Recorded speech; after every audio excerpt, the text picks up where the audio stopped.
أعوذ بالله من الشيطان الرجيم. بسم الله الرحمن الرحيم. هنالك دعا زكريا ربه قال رب هب لي من لدنك ذرية طيبة إنك سميع الدعاء. رب زدني علما رب زدني علما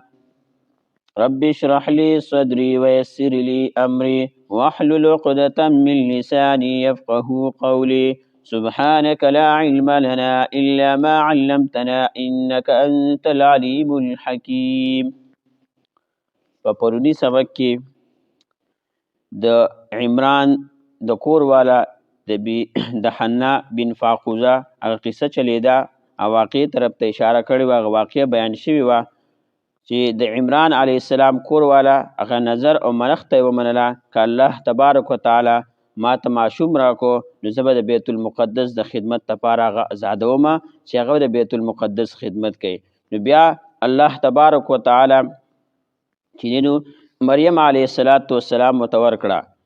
نو کله چې دا بیا بوتله د بیت المقدس مجاورین اسکا عبادت گزار اسکا نو دا د زکریا علیه السلام په خسنی او په برخه کې دا راغله. زکریا علیه السلام به د دې کفالت او د دې پرورش پیکو. وای چې کله به زکریا علیه السلام عبادت خانې ته کوټې ته دسکه داخل شو نو قسمه قسم میوې دسکه ولیدي چې د اوړي میوې په جمی کې او د جمی په میوې چې دی نو هغه په اوړي کې. نو زکریا علیه السلام چې کله وکتل چې الله تبارک وتعالی دې ته چې دی نو بې موسمه میوې ورکوي نو زکریا علیه السلام چې دی نو د زړه میوې لپاره دعا وکړه چې الله ما ته هم د زړه یو میوه راکړي چې هغې ته ماشوم او بچی ولی کېږي. نو الله تبارک وتعالی بیا هم زکریا علیه السلام ته چې دی نو ماشوم ورکو. نو ماشوم یې وله ورکړ. نو زکریا علیه السلام بیا وفرمایل چې الله چې ته خو ماله ماشوم راکوي عمر زما بوډاوالي ته رسېدلی دی چې د زکریا علیه السلام عمر 120 کاله او د کور والا عمر چې دی نو هغه 98 کاله. نو زما عمر خو بوډاوالي ته رسېدلی دی زه خو بوډا شوی یم نو څرنګې به ماله چې دی نو ماشوم راکوي. نو الله تبارک وتعالی ورته وفرمیل چې تعالی به زه ماشوم درکوم چې الله تعالی څه وغواړي نو هغه کوي. په دې آیاتونو کې چې دی نو دې واقع او قصې طرف ته اشاره ده. هنالک په دغه وخت کې په دغه ځای کې یعنی کله چې مریم علیه السلام څخه چې دی نو دغه ولیده مریم علیه السلام څخه میوې د رزق ولیده نو دغه وخت کې چې دی نو په دغه ځای کې زکریا علیه السلام دعا وکړه. هنالک په دغه ځای کې په دغه وخت کې دعا وکړه زکریا علیه السلام ربه در خپل قال او زکریا علیه السلام ربي ای رب زما هب لی وبخي ماتا یعنی راکی ماتا من لدنکا د طرف خپلنا ذریه طیبه اولاد پاکیزه اولاد صالح اولاد روغ بوټ. مفسرین فرمایي چې زکریا علیه السلام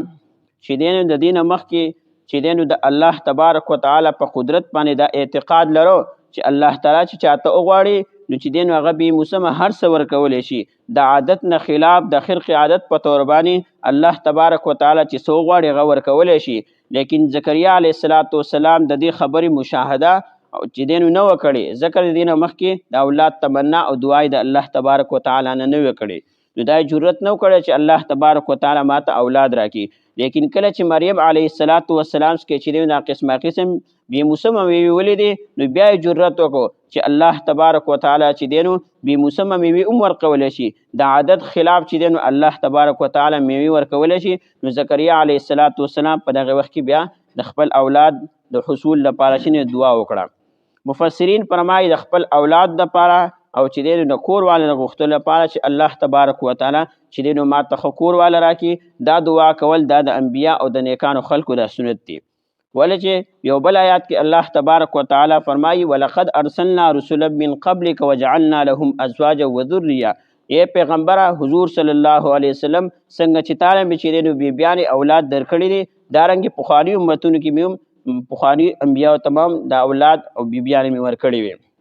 اوس که څوک رالګي او چې دی نو د اولاد د ختمېدو کوشش کوي یعنی اولاد بندوي په څه طریقې سره چې هغې ته نسبندي ویلی کېږي یا مختلف طریقې نن سبا چې دی نو د هغې رواج دی که څوک اولاد ختموي نو یو خو دا د فطرت خلاف چې دی نو د بغاوت چې دی نو هغه جنډه اوچتوي چې دا د یو فطرت کار دی چې الله تبارک وتعالی انسان له اولاد ورکوي. اوس که څوک اولاد بندولو کوشش کوي نو یو دی چې د فطرت خلاف چې دی د بغاوت جنډه اوچتوي. دوم خبره دا چې د انبیاء کرام علیهم الصلاة والتسلیمات چې کوم متفقه سنت دی چې د ټولو کوم متفقه چې دی سنت دی یعنی نکاح کول د هغې نه چې دی نو دی اغراض کوي د هغې نه مه خړئ. ولې چې حدیث کې راځي حضور صلی الله علیه وسلم فرمایي النکاح من سنتي چې نکاح چې دی دا زما سنت دی. په یو بل روایت کې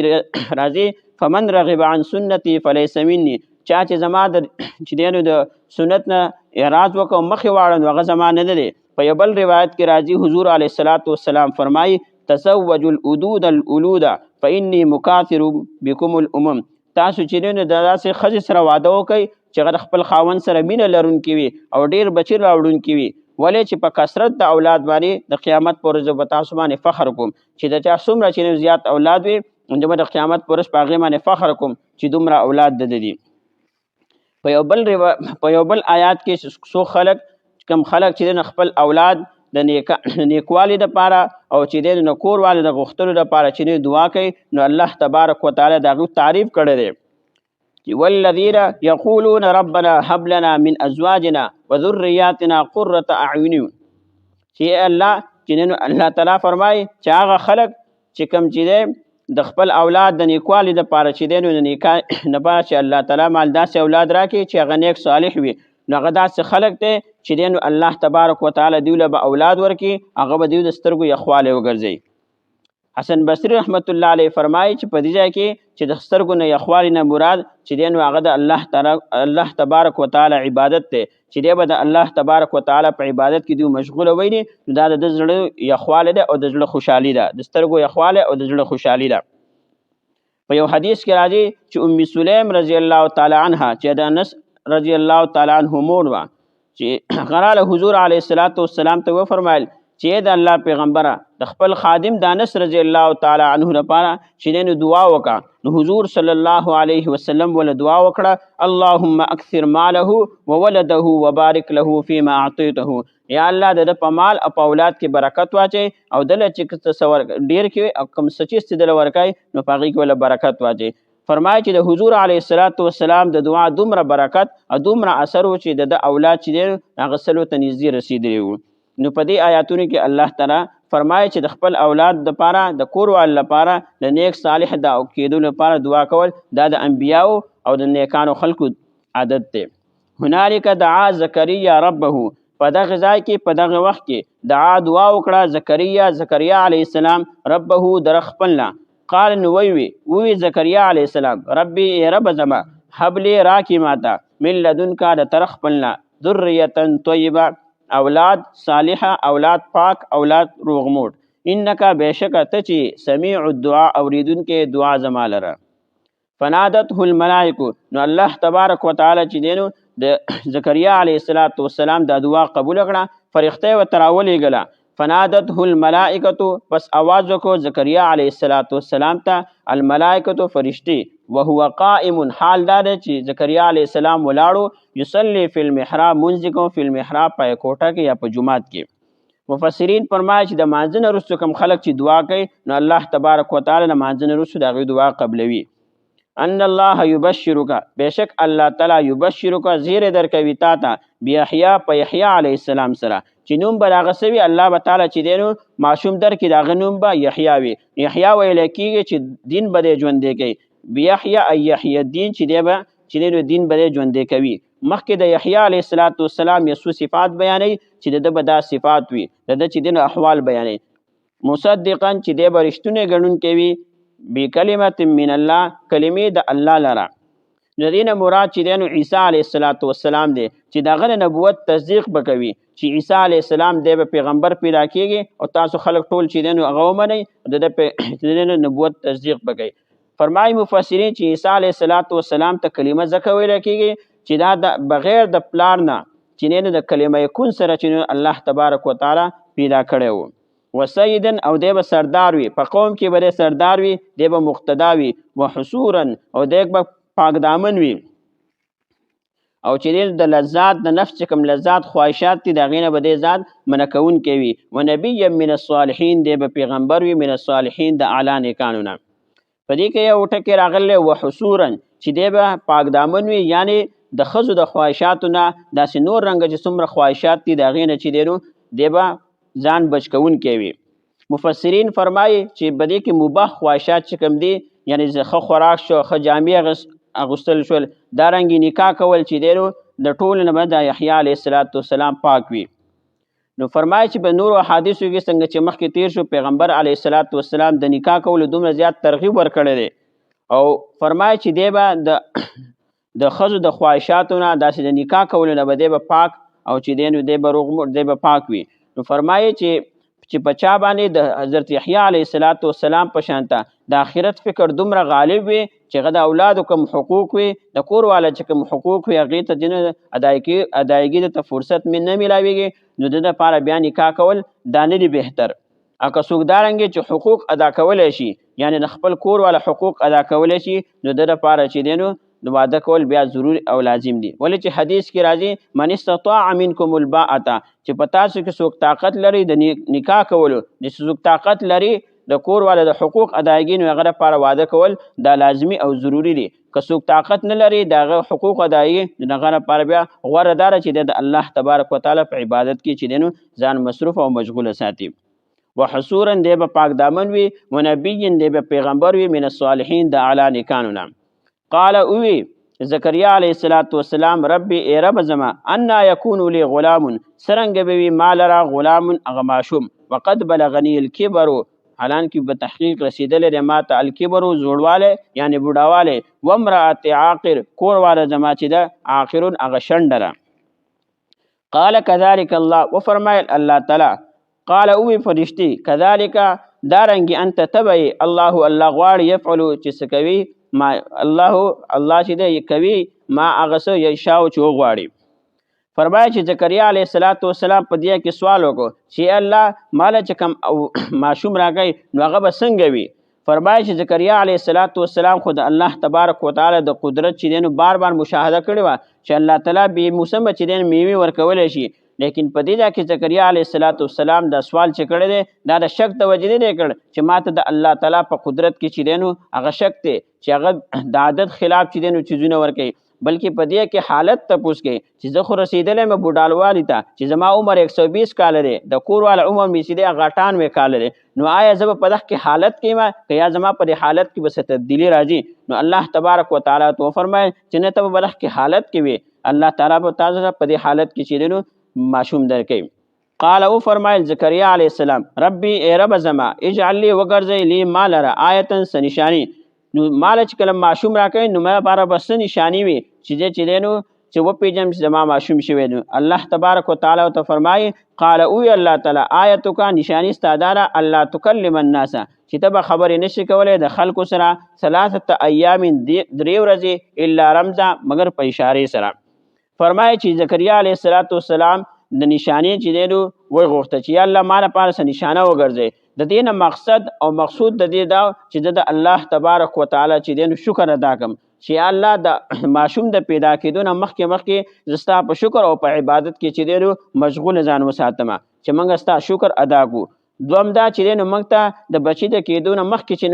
چې موږ ته ډېر زر خوشحالي میلاو شي، نو ځکه زکریا علیه السلام د نښې او چې دی نو نشانې چې دی نو تپوس یې وکړه چې موږ له نښه او نشانې وګرځوئ. قال اوی زکریا علیه السلام ربی ای رب زما اجعل لی وګرځئ لی ما لره آیتا یو نشانې یو نښه. قال اوی الله تعالی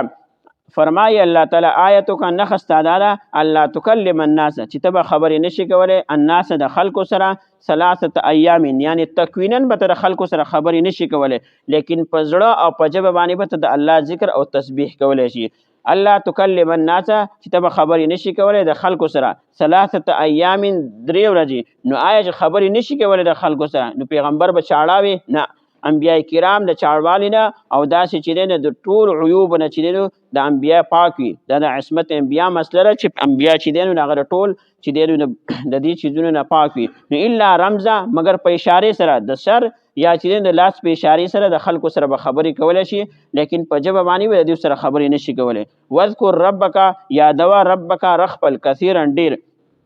په زړه کې، وسبح بالعشي والابکار او تسبیح ویا بالعشي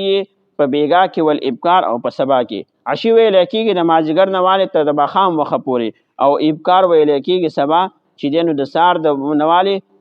د چاش د وخت پورې یا چې دینو د اشراق د وخت پورې دي ته چې ابکار سبا ویل کیږي. هنالک په دغه وخت کې دعا وکړه زکریا علیه السلام ربه در خپلنا. قال اوی زکریا علیه السلام ربي ای رب زما حبلی راکی ماتا من لدنکا د طرف خپلنا ذریتا اولاد طیبتا پاک یا صالحه یا روغ موټ انکا بیشک ته چی سمیع الدعا اوریدونکې د دعا زما. فنادته پس आवाज وکړو هو دی زکریا علیه السلام ته الملائکه فرشتي وهو قائم وهو حال دار چې دا زکریا علیه السلام قائم ولاړو یصلی منځګو فی المحراب په محراب کې یعنی په جمعات کې یا په کوټه کې. ان الله بیشک الله تعالی یبشرک زیر درکې تا ته بیحیا په یحیی علیه السلام سره چې نوم به دغه یحیی وي مصدقون چې رښتیا ګړون کې وي به کلمت من الله کلمې د الله تعالی لا یعنی د عیسی علیه السلام د نبوت تصدیق کوونکې وي وسیدا سردار وي فقوم کې وحصورا پاک دامن بوي ونبيا پیغمبر بوي من الصالحین د اعلی نیکانو. قال وی زکریا علیه السلام ربي ای رب زما انا یکون لی سرنگ بوي مالرا غلام غالق غماشوم وقد بلغنی په تحقیق بلغنی رسیدل دی ماتا الکبر زوړواله بډاواله ومراتی کورواله زما خز زما عاقر شندرا. قال او فرمایل فرښتې جبرائیل علیہ السلام کذالک انت کذالک دارنګي تبوي الله چې دی يفعل کوي ما هغه څه یشاء چې وغواړي. قال وی زکریا علیہ السلام ربي ای رب زما اجعل لي وغرزي مالرا آیتا یو نخا یو نشانی. قال وی و فرمایل الله تعالی آیتک نخستا دادا الله تکلم الناس چې تب خبري الله تکلم خبري بنشي کوله الناس د خلق سره ثلاثه ایام درې ورځې الا رمزا مگر په اشاره سره د سر په اشاره سره یا د لاس په اشاره سره. واذکر ربک واذکر یادوا ربک رخپل کثیر ډیر ډیر پزړه کې وسبح تسبیح وایا در خپل بالعشی په بیګا کې ول ابکار په سبا کې په جب سره. هنالک په دغه ځای کې په دغه وخت کې دعا وکړه زکریا علیه السلام ربه در خپلنا. قال اوی زکریا علیہ السلام ربی ای رب زما حبلی وبخی ماتا یا راکی ماتا من لدنکا د طرف خپلنا ذریتا اولاد طیبتا پاک صالحا روغ موټ انکا بیشک تچی سمیع الدعا اوریدونکې د دعا زما. فنادته پس आवाज وکړو د زکریا علیہ السلام ته الملائکه فرشتي وهو حال دار چې د زکریا علیہ السلام قائم ولاړو یصلی منځکو فی المحراب په کوټګۍ کې په جمعات کې. ان الله بیشک الله تعالی یبشرک زیر درکې تا ته بیحیا په یحیی علیہ السلام سره مصدقا چې رښتیا ګڼون کې وي بکلمات من الله کلمې د الله لا یعنی د عیسی علیہ السلام د نبوت تصدیق کوونکې وي وسیدا سردار وي فقوم کې وحصورا پاک دامن بوي ونبيا او پیغمبر بوي من الصالحین د اعلی نیکانو د اعلی صالحینو. قال او فرمایل اوی زکریا علیہ السلام ربی ی رب زما انا یکون لی سرنگ بوی مالرا غلام غالق غماشم وقد فتحقیق بلغنی رسیدل دی ماتا الکبر زوړواله بډاواله وامراتی کورواله زما خز زما آخر شندلا. قال او فرمایل فرشتي کذالک دارنګي تبعی په دې حالت کې بتای الله تعالی چې دی يفعل کوي ما غسو یشاء چې وغواړي. قال اوی زکریا علیہ السلام ربی ی رب زما اجعل وغرزی لی مالرا آیتا یو نخا یو نشانی. قال اوی الله تعالی و فرمایل الله تعالی آیتک نخستا دادا الله تکلم چې خبرې بنشي کوله تکوینا الناس د خلق سره ثلاثه ایام درې ورځې الا رمزا مگر په اشاره سره د سر په اشاره سره یا د لاس په اشاره سره. واذکر یاد کا ربک رخپل کثیرا ډیر یادوا ربک رخپل کثیرا ډیر ډیر وسبح او تسبیح وایا په جب سره بالعشی په بیګا کې ول ابکار په سبا کې. صدق الله العظیم.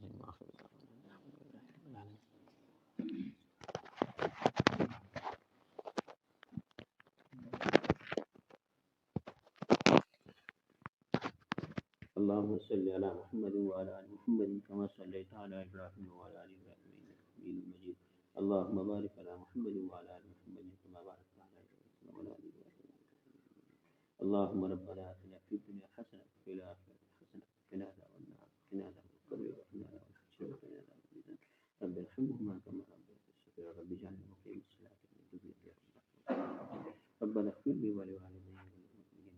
يقوم الحساب ربنا لا تخزنا في فتنة القوم الظالمين ربنا ولا تحملنا ما لا طاقة لنا به واعف عنا واغفر لنا وارحمنا أنت مولانا فانصرنا على القوم الكافرين اللهم إني أسألك خير ما سألك منه نبيك وحبيبك محمد صلى الله عليه وسلم ونعوذ بك من شر ما استعاذ منه نبيك وحبيبك محمد صلى الله عليه وسلم وأنت المستعان وعليك السلام لا حول ولا قوة إلا بالله العلي العظيم اللهم إني أعوذ بك من المغرم والمسلم وأعوذ بك من الخزي والكسل وأعوذ بك من فتنة القبر وعذاب القبر وأعوذ بك من فتنة المحيا والممات وأعوذ بك من فتنة المسيح الدجال وأعوذ بك من فتنة المسيح الدجال وأعوذ بك من فتنة المسيح الدجال اللهم إني أعوذ بك من البرص والجذام من سيء الأسقام اللهم اشف مرضانا ومرضى المسلمين اللهم اشف مرضانا ومرضى المسلمين يا الله يا رحمن يا كريم يا غفور يا حنان يا منان يا الله زمن فتول بحال ما رحمك يا الله يا الله زمن فتول غناونا ماكي يا الله زمن كسمنا اشتاران سون مسلمان الدنيا كلها يا الله نقول كامل مغفرتك يا الله قبل دي دانواراتنا لك يا الله يا الله دي قرآن مجيد من كم لا تلاوته كم درسوك يا الله دي سبع حضور صلى الله عليه وسلم تمام صحابه کرام ته زموږ ټول رشتہ دارانو ته څومره حاضر مجلس دی مجلس څومره داسې ټول رشتہ دارانو ته